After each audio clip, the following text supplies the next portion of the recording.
Yo, Adrian, let's get out of here. If the infamous Rocky II running scene was remade today, it wouldn't be a gray sweatsuit wearing Balboa running up the stairs at the Philadelphia Museum of Art. No. I pity the fool that thinks that.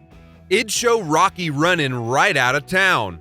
The harsh truth is that the Philly faithful are leaving the city of brotherly love in droves.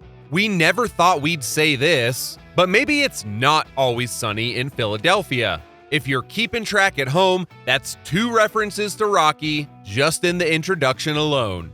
Philadelphia is home to almost 1.6 million people, and it is the 6th largest city in the United States.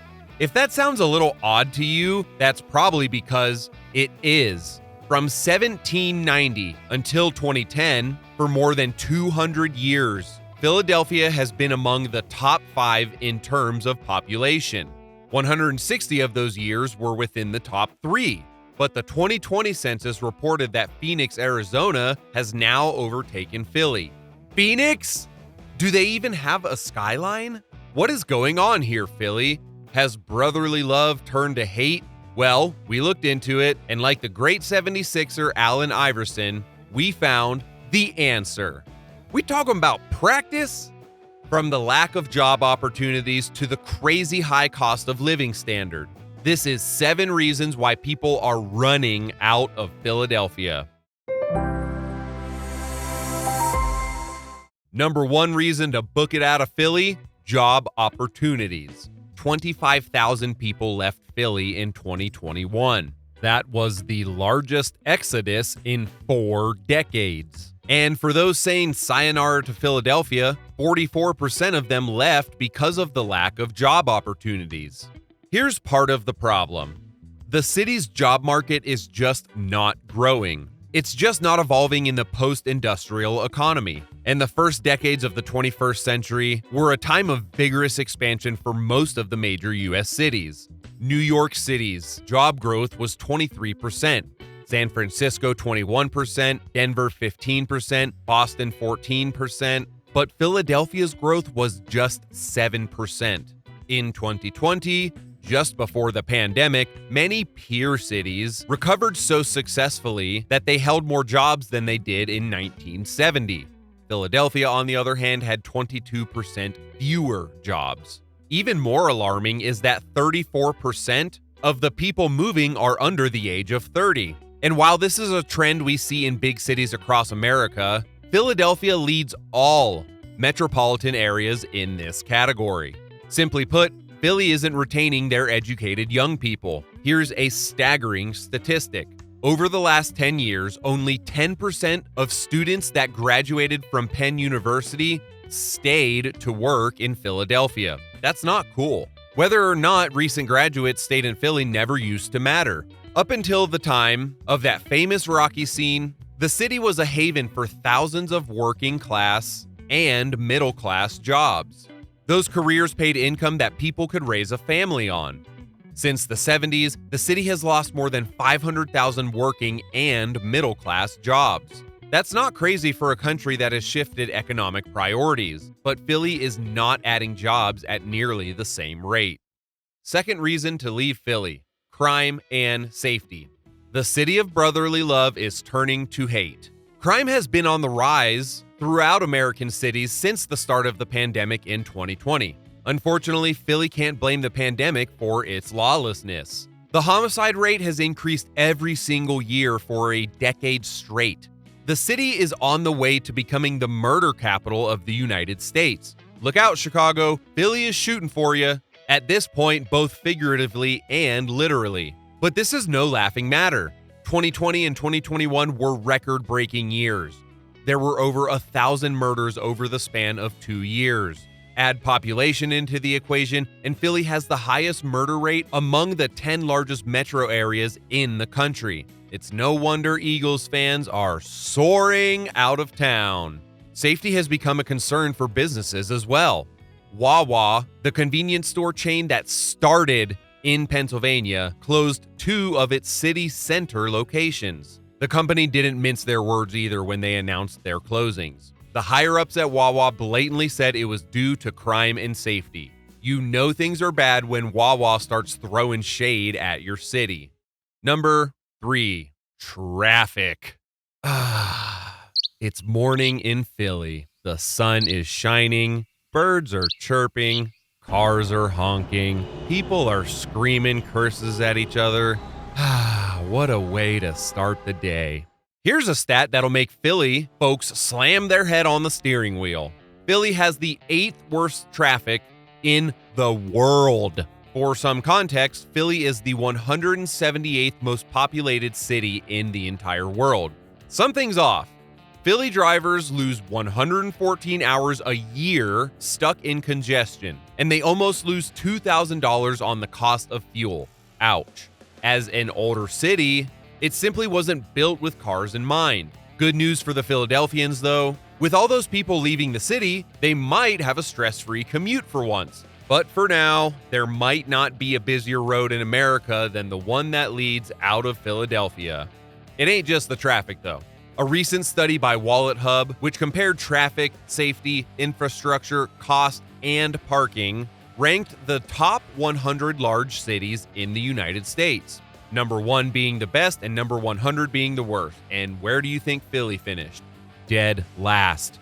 That's right, 100 out of 100. The most brutal factoid of this study, too, it costs 40 times more to park in Philly than it does in San Jose, California. And we won't even get started on the Philadelphia Parking Authority. Let's just say the PPA and Philly citizens have a more intense hatred of each other than the Eagles and the Giants. There are plenty of stories of the two sides putting on their best Rocky and Apollo Creed impressions on the streets. Number 4, Taxadelphia. For a city that was the center of the American Revolution, a war all about taxes, Philly sure does tax a lot. Ben Franklin would be rolling in his grave right now. Most Americans pay federal taxes. That is just a given. Most Americans pay state incomes, but some are unfortunate to also pay a local or city tax. Philadelphia residents pay all 3. Philly's 3.8% wage tax applies to resident and non-resident workers. Basically, if you work inside Philly, you are going to get hit, and it hits low to middle-class people the hardest. Philly families with around $50,000 of combined income suffer the second highest tax burden in the entire country. All in all, Philadelphia consistently ranks in the top 10 for all the tax lists you do not want to be on. A big part of the problem is that the city itself is also a county. Most large cities share a county with wealthier surrounding suburbs. Therefore, the tax burden is shared, but not Philly. Consolidated cities such as Philadelphia do it all without the financial assistance that can come from taxing wealthier areas outside of the city. To make matters worse, the high poverty rates of Philly demand more and more local services. The more local services, the greater need to increase taxes. Philadelphians are stuck in tax hell. Number 5, poverty.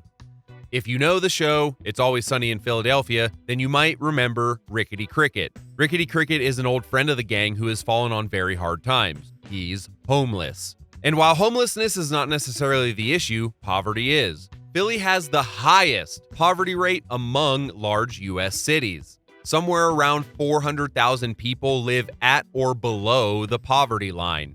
Most of those people have had enough of Philly. You can't blame them for trying their luck elsewhere. Philly has gotten rid of all the jobs that used to sustain entire neighborhoods. The jobs that are available today require college degrees or higher, and unfortunately, college is often just not a feasible choice for many people. It feels like many are trapped in a seemingly endless cycle of poverty, and the only way to escape it is to leave everything behind. Number 6, schools. Better schools are the number one reason people who have school-aged children leave Philadelphia. According to them, the school district of Philadelphia is underfunded, dangerous, and poorly managed. They may have a point. The on-time graduation for Philly schools is just 72%. That is an entire 12% lower than the national average. Just 30% of elementary school students in Philadelphia meet standards in reading and math. Philadelphia County ranks among the most disadvantaged areas in America for children in regard to health, poverty, and education measures. A recent report that ranks U.S. counties by where children are most and least prioritized and protected ranked Philly 2,169 out of a total of just 2,617. That is excruciatingly low. Philly schools are also notoriously unsafe. In response, the district has installed hundreds of security cameras, hired security guards, and created safe paths to school. But danger still lingers. During the 2021 to 2022 school year, 20 guns were confiscated on school grounds. 6% of homicide victims in Philadelphia were under the age of 22 and were former students. Number 7. The cost of living in Philly. Not everyone can afford to open a Patty's Pub. We don't all have a Frank Reynolds to bankroll such an endeavor. Many people leaving the city said that it was always expensive in Philadelphia, and they are right. The cost of living is higher across the board in the city. Let's see. Philadelphia's housing expenses are 5% higher than the national average, and the utility prices are 12% higher. Transportation expenses, like bus fares and gas prices, are 10% higher than the national average. Philadelphia's grocery price, 18% higher than the national average. Only one category is lower than the national average: healthcare costs. That is an entire 3% lower in Philadelphia.